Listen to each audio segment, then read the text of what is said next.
जबलपुर नाम का एक छोटा सा गांव था। उसी गांव में हरिया और राधा रहते थे। हरिया बहुत ही मेहनती किसान था, जो दिन रात मेहनत करता था और अपना परिवार चलाता था। उसके परिवार में उसकी पत्नी राधा थी, जिससे वह बहुत ही प्रेम करता था। उसकी पत्नी भी बहुत समझदार थी। हरिया जमींदार के खेतों में काम करता था और रात को जमींदार के ही घर के कामों में उनकी मदद करता था।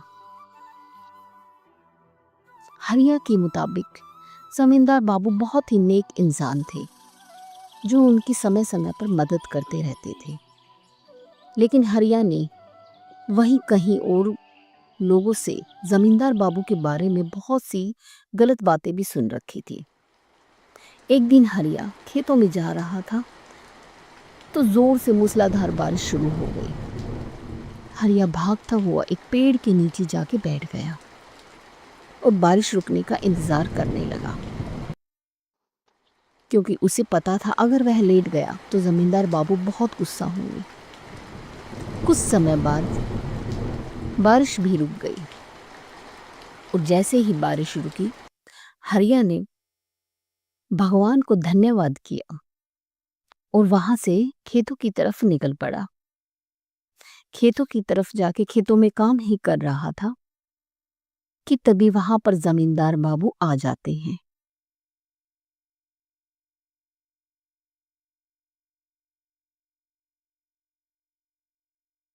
और जमींदार हरिया से बोलता है, हरिया, ओ हरिया, कल मेरे घर पर बहुत बड़ा फंक्शन है, तो तुम अपनी पत्नी को मेरे घर बस भेज देना। मुझे उसकी काम में जरूरत पड़ेगी। और ऐसा बोल के जमींदार वहां से चला जाता है। लेकिन हरिया सोच में पड़ जाता है, जमींदार बाबू के पास तो इतने ही आदमी हैं, फिर उनको मेरी पत्नी की क्या जरूरत है। यही सोचते हुए हरिया रात को घर जाता है और अपनी पत्नी को सारी बातें बताता है। हरिया राधा से बोलता है, राधा, कल जमींदार बाबू ने तुम्हें घर पे बुलाया है। उनको काम में तुम्हारी मदद चाहिए है। उनके घर में एक बहुत बड़ा फंक्शन है। अब मुझे समझ में नहीं आ रहा कि मैं तुम्हें वहां जाने के लिए कहूं कि नहीं कहूं। अगर मना करता हूं तो जमींदार बाबू नाराज हो जाएंगे। राधा खाना परोसती है और हरिया को बोलती है, आप परेशान क्यों होते हो, हम चले जाते हैं। अगर नहीं जाएंगे तो जमींदार बाबू नाराज होंगे। वैसे भी उनके हम पर बहुत से एहसान हैं। आप खाना खाइए। और हरिया यह सोचकर खाना खाता है। अगली सुबह हरिया राधा को लेके जमींदार बाबू के घर पहुंच जाता है। दोनों पति पत्नी उसके घर जाते हैं। हरिया जाके जमींदार बाबू को बोलता है कि मैं अपनी पत्नी को ले आया हूँ और उसको सारा काम समझा दिया मैंने। वह रसोई घर में काम कर रही है। और ऐसा बोलकर हरिया वहां से चला जाता है, क्योंकि जमींदार उसको खेतों में काम करने के लिए भेज देता है। राधा रसोई में काम कर ही रही होती है कि अचानक से उसे कुछ आहट होती है, जैसे उसे कोई देख रहा है बाहर की तरफ। वह बार बार पीछे मुड़ मुड़ के देखती है। पता नहीं उसे कुछ घटना घटने की अनुभूति होती है। वह बार बार पीछे मुड़ के देखती है। जल्दी जल्दी अपने काम खत्म करती है। सोचती है जल्दी से काम खत्म करके वह घर चली जाएगी। फटाफट झाड़ू पोछा वगैरह लगाती है और छत पर गेहूं सुखाने के लिए चली जाती है। तभी वहां जमींदार आ जाता है। राधा को पता तो चल ही जाता है कि जमींदार बाबू ऊपर आए हैं, लेकिन वह उनकी तरफ ध्यान नहीं देती। जमींदार सोचता है, ओहो, आज तो बहुत ही मजा आ गया।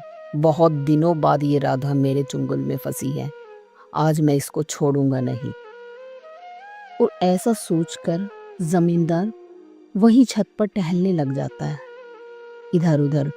कभी वह राधा के पास जाके बैठ जाता, कभी इधर उधर टहलता, कभी खड़ा होके उसको निहारने लग जाता। काफी समय बाद जब कोई हलचल नहीं हुई राधा की तरफ से, तो जमींदार को गुस्सा आ गया और उसने पीछे से जाके राधा को पकड़ लिया और उसके साथ दुष्कर्म किया। और फिर उसने राधा को मारा और धमकाया कि वह अगर किसी को बताएगी तो वह उसके पति को जान से मार देगा। राधा घर आके बहुत रोती है, वह रोते रोते सो जाती है। लेकिन कहीं से उसके पति को पता चल जाता है और वह जमींदार से लड़ने चला जाता है। आपस में दोनों की लड़ाई होती है और इसी लड़ाई में जमींदार हरिया को मार देता है। राधा पागल सी हो जाती है और बोलती है, मैं सबको यह बात बताऊंगी। जल्दी से जमींदार हरिया को उठा के खेतों की तरफ लेके जाता है और वहां खेतों में ले जाकर हरिया को गाड़ देता है। राधा के अब समझ में नहीं आ रहा था कि वह क्या करे, क्योंकि गांव में कोई भी उसकी कोई बात नहीं मानेगा, क्योंकि जमींदार बाबू बहुत ही बड़े और इज्जतदार इंसान थे। वह पागल सी हो जाती कि वह क्या करे। और अंत में वह एक फैसला लेती है। वह एक चिट्ठी लिखती है गांव वालों के नाम, जिसमें वह लिखती है कि उसके साथ क्या क्या हुआ। उसने कॉपी पेन उठाया और लिखने लग गई। यह जालिम जमींदार है जिसने हमारे साथ बहुत ही गलत काम किया है। इसने मुझे और मेरे पति को धोखे से काम देने के बहाने घर पर बुलाया। जिस किसी को भी यह मेरा पत्र मिले, कृपा करके वह ये इस पत्र को इंस्पेक्टर बाबू तक जरूर पहुंचा दे। और उसने मेरे पति को खेतों पे काम पे लगा दिया और मुझे घर पे। जैसे ही मेरे पति खेतों पर गए, इससे मेरे साथ कुकर्म किया और मुझे धमकी दी कि अगर मैंने किसी को कुछ बताया तो यह मेरे पति को मार देगा। कुछ दिनों तक तो मैं चुप ही रही, लेकिन कहीं से मेरे पति को इस बात का पता चल गया और वह गुस्से में इससे बदला लेने के लिए इसके पास आया। लेकिन इस घटिया इंसान ने मेरे ही पति को मार डाला और उसकी लाश को खेतों में गाड़ दिया। अब इनके बिना जी के मैं क्या करूंगी? मेरा कोई नहीं है, इसलिए मैं भी अपनी जीवन लीला समाप्त कर रही। मुझे इसके लिए क्षमा कर देना, लेकिन उस पापी को सजा जरूर दिलवाना। आप सबकी राधा। और ऐसा कहकर राधा जहर की बोतल उठाती है और जहर पी जाती है। धीरे धीरे यह बात पूरे गांव में फैल जाती है कि राधा ने जहर खा लिया है।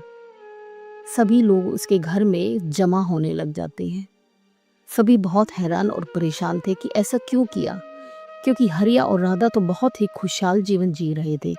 फिर अचानक से ऐसा क्या हुआ? तभी सीमा की नजर वहां एक स्टूल पर पड़ी, जिस पर एक चिट्ठी पड़ी हुई थी। सभी गांव वाले राधा को अंतिम संस्कार के लिए ले गए, लेकिन सीमा ने उस चिट्ठी को उठाकर पढ़ा और पढ़कर वह हैरान हो गई। उसने जल्द ही जाके वह चिट्ठी गांव वालों को दी और सभी गांव वाले मिलकर पुलिस स्टेशन गए और उस जालिम जमींदार को सजा दिलवाई।